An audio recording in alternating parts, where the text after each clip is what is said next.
Well, first off, as I said, I don't want to go into recall of their testimony, but I just found, when you asked me what was the most significant, and the most significant would be the credibility of a Paul Hilliard, but also these two sergeants that testified, and I can't even recall the name, and you named the sergeant in question. I just felt that as a human being, he was extremely credible.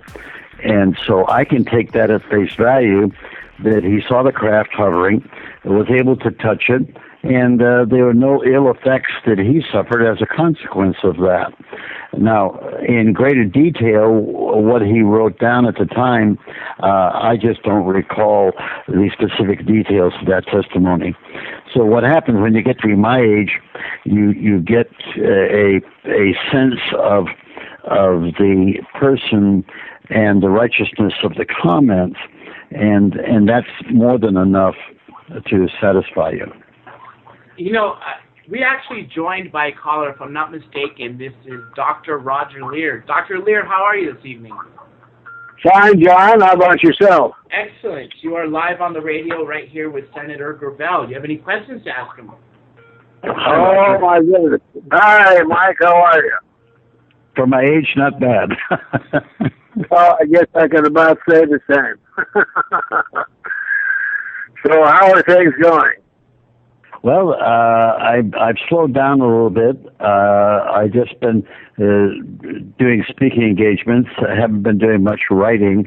And, of course, I was working with Steve Bassett on some facets of the follow-up on the hearing. I couldn't agree. We both agree, Roger, in this regard. But understand that when you get something as simple as Manning putting out information at variance from what the leadership was putting out and is prosecuted for that, and then when you see what Snowden has done, now these are simple concepts that lay people can totally understand and absorb. And so this is communicated, but we do not see a reaction in the general public in that regard. Now, maybe at some point in the future there will be a reaction, and it could be very explosive when it does happen. But at this point in time, people are stuck with the situation that, well, so what? You know, the government that controls it. We saw it with the young kids with Occupy Wall Street. You know, they did their thing. It was very unfortunate that they did not have a direction other than just oppose to a bunch of policies, and the government just squished them out of existence without any fanfare, and there was no public reaction to speak of. And I want to know if you think that these artifacts that came about from these crash and retrievals are in private corporation hands versus military installations. That way they don't have to answer to us, the public. I think you're accurate in both cases. They're in private hands through contractors. That's, of course, how we fight our wars now, right? And that's how the military gets a lot of its appropriations that go to private contractors. And these private contractors, by and large, are populated by officials in the military who have retired from the military and now get another source of income because of their military knowledge. So I think that there's no question that it's held. But I don't think that they have to worry about we got to put it in private hands because it'll be discovered if it's in military hands. Here, there's just nothing that I know of that we can discover from the military because of their whole default method of communication, which is secrecy. You know, if you were president of the United States and you had all the means necessary, how would you handle this topic of disclosure, secrecy? What would you do? How would you go about ending the secrecy? Well, first off, if I were president of the United States, what happened to John F. Kennedy would happen to me. and any president who steps forward and does not do the bidding of the military-industrial complex. And it should not come as a surprise that these people would kill to maintain their political power. Here, Curtis LeMay, at the time of Kennedy's presidency, considered Kennedy a traitor, and Curtis LeMay, was advocating, along with some other crazies, that we ought to attack the Soviet Union on a first strike basis. And at one particular meeting, Kennedy left the meeting after asking, well, how many people would die?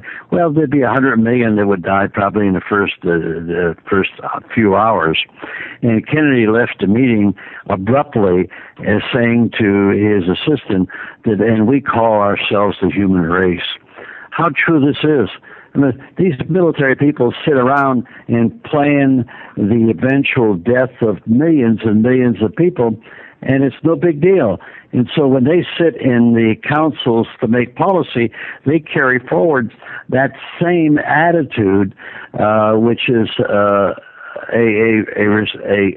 total lack of respect for human life. We as our country is very terrible. We only count human life as valuable if you're an American. With respect to our foreign policy, if you're not American, well, that's just tough. Yes, Senator, I have great respect for you, and I've listened many times now to the things that you've said. I don't want to see anything happen to you. Do you have any fears that some retaliation? Well, no, I don't have any fears. I got to tell you, when you're 83 years old, I didn't have any fears when I was 42. What's going to happen is going to happen. And like I say, I have an intelligence background, so I'm sensitive to this stuff.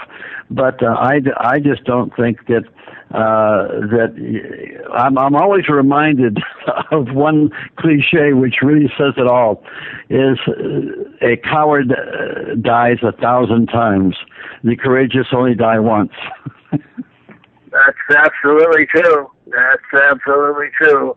Let me ask you on point then, when you discussed us having a space fleet, is there anything that you can say publicly as to in regards to its energy systems, where they went or how far they've gotten?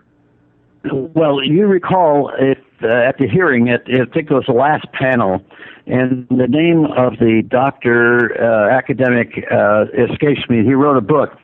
And so I questioned him by saying that it's a fact or rumor that one of the former CEOs of a defense contractor, whether it's Grumman or whatever, made the statement that we now have the ability to take ET home. Well, that struck me because the biggest problem we have is understanding the energy that it takes for interplanetary travel. And, it's got to be something that we don't have a capacity for, except for this one statement. So I asked the doctor, do we have the knowledge for this level of energy production? And he said yes. And after the hearing, he came up and gave me his book, and it had a whole series of formulas in there that, here again, was beyond my expertise. But he felt very positive that energy knowledge exists through the re-engineering that has been taking place since Roswell, and so, but it's being classified because it would alter the energy, the economic energy equation in the world, and if that's true, that it would, then it's criminal that this information is withheld from the American economy. Oh, absolutely. And that gentleman was the head of Lockheed Skunk Works, the one that made that statement. And I'm just wondering, by rumor or conjecture, how far have we really gotten? Have we been around the solar system and maybe not have left it, or has the technology been so closely guarded by the entities we're working with that they don't want us outside our solar system? I tell you the truth, I don't know. That's something I just don't know. I would have my suspicions about it, because if we are equipped with this competence on energy production, there's no question they would be doing some testing on that. So I don't know if it's just a question of theory, which of course this textbook, which wasn't a textbook, which was his book on the subject, was theoretical. I don't think that there's been any testing of that. And if there has been, that's obviously what the government is keeping secret. What do you think of the possibilities that we were told not to go back to the moon? Or if that's not true, then why didn't we go back to the moon for all these years? Here again, Doctor, I don't think I am knowledgeable on that, other than that we didn't go back to the moon because the bureaucratic forces within the government were persuaded that it was cheaper to use the shuttle that we built to go to the space station and not proceed in that area. Now, this is what's going to be interesting, is China is now developing a capability in this regard, and they may well proceed to the moon. It would be helpful to everybody on Earth if the space activities of China, the United States, the EU, countries like Iran and others, were to pool their brain power together and proceed on a program not only to the moon but beyond. I have always, when I was in the Senate, supportive of NASA appropriations. A lot of people say, well, we got poverty on Earth. Well, you're not going to solve that problem, but it's important for human beings to continue to probe the unknown, because that is where there could be great benefit to the peoples of the world. That's the reason why I'm so angry and outspoken about the fact that we don't share this information with the public today, and they're held in ignorance. And it's a disservice. It's a disservice to the population of the planet. Here, I'll give you an example of a secret that eventually became known and didn't make any difference. When Hitler in 1933 came to power, within 4 months, the Reichstag was burned down. And he turned around and said, well, it was the communists and the Jews that had done this. It was ridiculous. As we've learned from experience and the knowledge of the last decades, is that the bigger the lie, the easier it is to have it believed. And so for the government to like prior to the hearing we had in May, the White House had been approached to possibly provide input in this. Their response was, well, we don't know anything about this, and we don't have any files on the subject. Well, that's a bull-faced lie, and so a reasonable person would know it's a lie. But what can you do about it? Nothing. Much. Exactly. One of the main things we've been saying here at Third Phase of the Moon is disclosure is in your hands, meaning the public's hands. Everybody needs to be proactive, look at the evidence, and do what they can to help aid it. And I wanted to ask you what you can tell all the listeners out there that they can do to help aid this. Well, first off, they can do a great deal. They can make themselves informed on the subject. There's a body of knowledge out there that if people wanted to specialize in it, it's all there. Dr. Lear's books are just one of many. Paul Hellier's books. Like I say, we had testimony from a large group of academics on the subject. So the information is out there, but it's in private sources. And what we need to do is to get the government to own up to the information it has, which we'll find confirms what we know from the private sources. And for me, the best vehicle to do that is the UN Commission, which all it needs to do is be funded. It has a very good description of what it can do, and so if the funding is forthcoming, then it'll take all of this out of the control of the American military and place it in a court of public opinion. I do have one more. Go ahead, Dr. Lear, while I read this question coming in from the chat. Yeah, I was going to mention before when you were asking Senator DeMille about skeptics, I had to kind of chuckle because I've been followed by skeptics now for quite some time. And I had one from the American Skeptical Society appear at a meeting in Marina del Rey, California, at the yacht club where I was giving a talk. And about 3/4 of the way through my presentation, he raises his hand and says, Doctor, would you ever turn this material over to the American Skeptic Society? And I looked at him and I said, absolutely not. And he said, well, why is that? We're interested in finding the truth. And I said, well, I don't see any reason why you're going to find any truth because you're all psychic.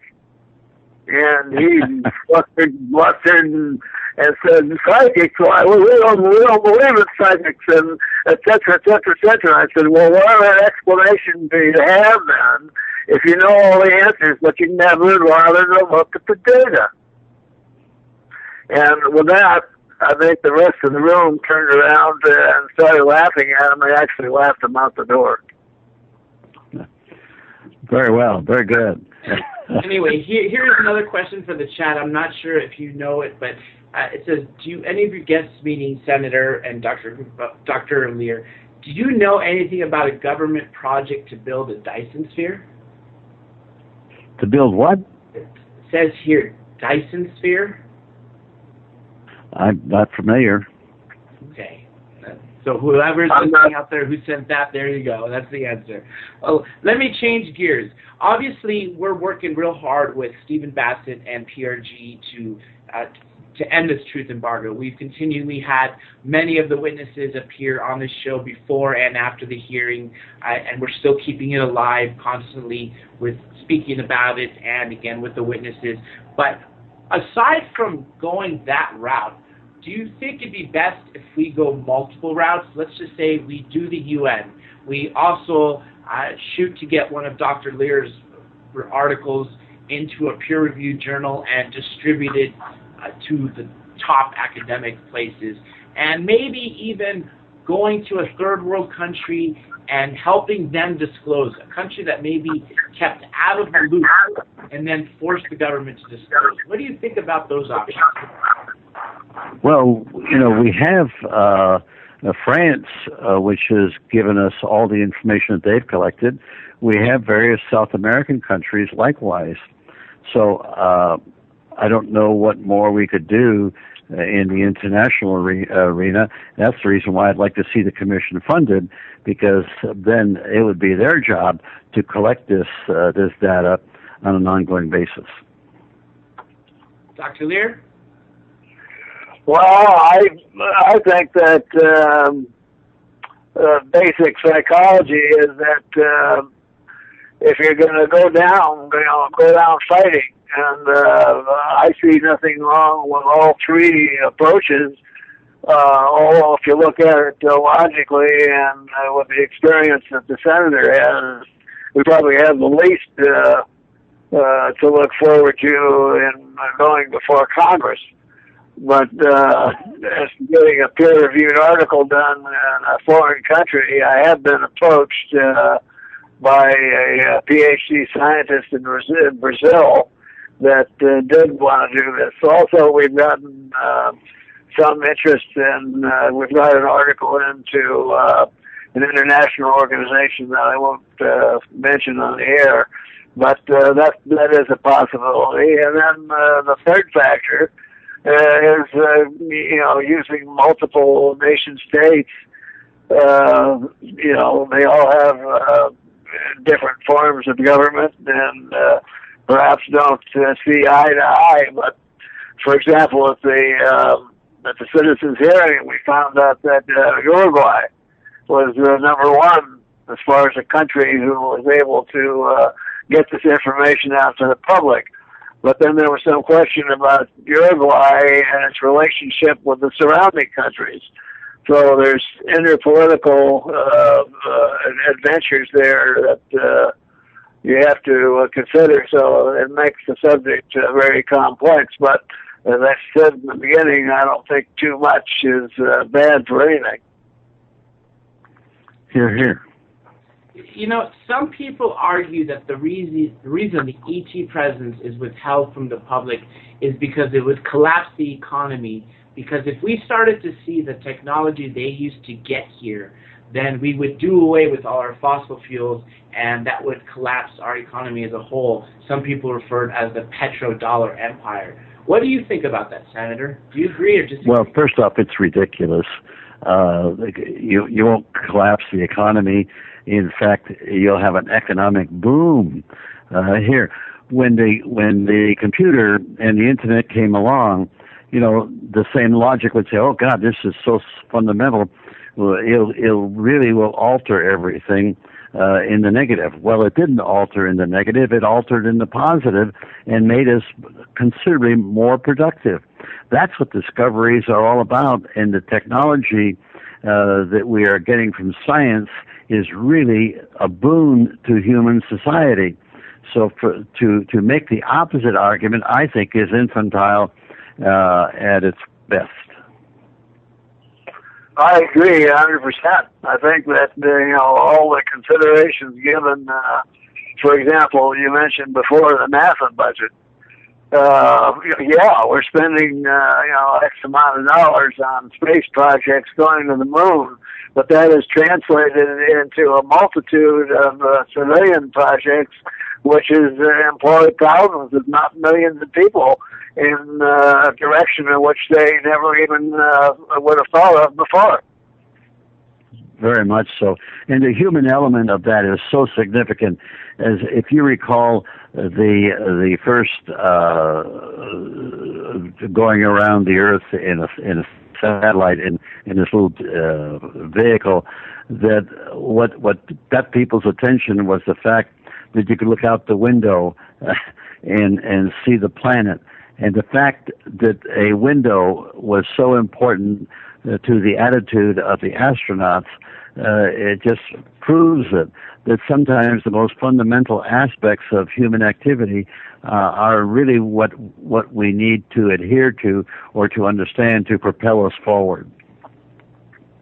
Well, just sentimentally speaking, at the time of the first announcement of Sputnik, I was polishing my M1 rifle in Fort Ord, California, and when we heard of Sputnik and that you could possibly see it being reflected in the sky, everybody in the barracks ran outside, and we wondered, my gosh, what's going to happen next? that was a considerable situation. It really, if you brought it down to human terms, what it did is it hurt our vanity that the Soviet Union was able to do it and we were not yet capable. Going back to exactly what you're mentioning, a chaos, essentially. In, I believe it was 38 or 39, Orson Welles had that broadcast of War of the Worlds, and people were literally out in the streets screaming. And some people take that example of then and say that that's exactly what would happen now. But I'm more in the belief that people are ready to know the truth. Do you think? No question. In fact, the Orson Welles deal was really pumped up. It wasn't that many people that were out there crying in the streets. It was a very realistic program. It had its effect, but there was no panic that really ensued, and there would be no panic with the revelation that should take place about extraterrestrial. No panic at all. The people are more mature than their leaders give them credit for. I agree. Well, I get asked that question about panic also, and my answer I usually give is, let's say hypothetically that a giant 3-football-sized craft came down on a busy freeway in rush hour in Los Angeles area. Would there be a panic? And I said, my answer to that would be absolutely yes. There would be a panic because people would be on the cell phones calling Caltrans, trying to figure out when they're going to get it moved so that they can get home to watch the Lakers game. That's right. And that's the reason why the government at all level encourages the building of all these stadiums.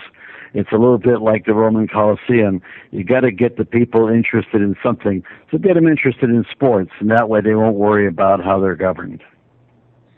That's exactly right, and that's, I think, one of the most important issues of communication is not only have we lost the control of communications public-wise, but Hollywood has now, and has been, I'm sure you know, from World War II, been a mill for propaganda that's been pumped out to the public, a lot of it telling the truth, but without the public understanding it. Correct. Hear, hear. Now, what do you see as the future of disclosure? Do you believe that in your lifetimes we're actually going to have open contact and the governments are going to come clean, or is this just going to be a secret carried out until... Well, not in my lifetime. I don't know about Dr. Lear.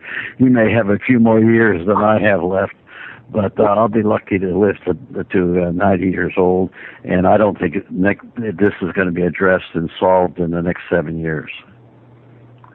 Not unless, Mike, there's a crisis which occurs during the time we have left that is going to compel the forces at large to this reality because of a very acute situation that might develop. Now I see, looking at the world from the prospect of an old man, that the world, those that are in power, are so greedy that they're beginning to eat each other. And those groups that once controlled things are now having discussions, of a highly volatile nature. I agree. I would just add that there's one problem out there that's very much of a question mark. In times of crisis, two things can happen. It can get better or it can get worse. And history has shown that by and large, it gets worse. A recent British poll showed that more people believe in intelligent life on other planets, especially with the Kepler telescope that we were talking off air, finding more and more of these Goldilocks planets, aka habitable planets that possibly have water, not too far, not too close to their sun. Do you think that's proof as a rise that the people are ready to accept this and maybe... Oh, no question. I saw the program, I think it was Frontline, that did the whole Goldilocks planet, and it was very, very persuasive. And I'm just so grateful that we have these astronomers, scientists that are out there probing this area without great fanfare, and then giving us this discovery of the golden. That's what I was referring to earlier on, where we got thousands upon thousands of planets that are out there that could sustain life, and that's just in the part of the cosmos that we can see. What about the rest of the cosmos? That's the reason for my grounding on this subject, that it would be the height of human arrogance to think that we're the only ones in the cosmos that has the capabilities of rational thought. I completely agree. Dr. Lear, any words on that? Well, yes, I have great respect for members of our science board who did stick their neck out, such as Dr. Robert Kuntz, who was a very well-known naval scientist, now retired. And he made some mathematical calculations on where the materials that were coming from that we found in the implants. And he stated that the civilization that they come from are not only outside our solar system, but are probably 80 to 100 million years older than we are, and are approximately a third away across the Milky Way galaxy. Now, he's got mathematical formulae, which is really far over my head, because I'm just the purveyor of the objects. I don't even consider myself a scientist. But when I listen to people like this, and Tom Balone, who was sitting next to me at the citizens' hearing, and listen to what they have to say, it garners my respect. You know, I agree. I agree. The Vatican, they seem to be paving their way to disclosure by first saying if they were asked to baptize an ET that they would. Then they said that it's not inconsistent with the Bible to believe in our space brothers, so they called them. Then they said that ETs are not guilty of man's original sin, therefore there's no discrepancy with believing in the Bible and that. And then, of course, there was Monsignor Balducci, who came out, and every time he spoke, Pope John Paul II saw it of such importance. He told everybody in the Vatican, no matter what he's doing, to let him know so he could stop what he's doing to watch this Monsignor speak on the subject. And I thought that was just an amazing thing. It seems as if they're paving the way. Do you think that they might be the answer to disclose? Maybe we should take the evidence to them? No, I think that that would that would disturb a number of people in the Islamic community and the Hindu community and so forth. I don't think we should get religion involved in this. Religion does deal with the unknown, and they do an interesting job in that regard. No, I think that this should remain in the hands of the scientific community, and it can be acknowledged as the Catholic Church has done, merely acknowledging it and not putting forth any particular dogma to assess its validity. Dr. Lear, you knew Balducci. Any words on that? Well, I did a 2-hour interview with Monsignor Balducci, which I have on tape. Unfortunately, he died a short time after that, so I've never done anything with it. But it was a total and complete personal story of his life in the Vatican. And he was very dedicated to the jobs that were assigned him. One of the things that people don't realize that they recognize him as the chief exorcist of the Vatican, but they don't realize that he was trained politically to be a representative to the United Nations. So he was a very interesting man, and besides what he was assigned, and he was assigned this project, he wasn't he didn't volunteer for it, to put the committee together so that the Vatican itself could have a thesis, so to speak, to talk about extraterrestrial life and whether it's its relationship with the Catholic religion.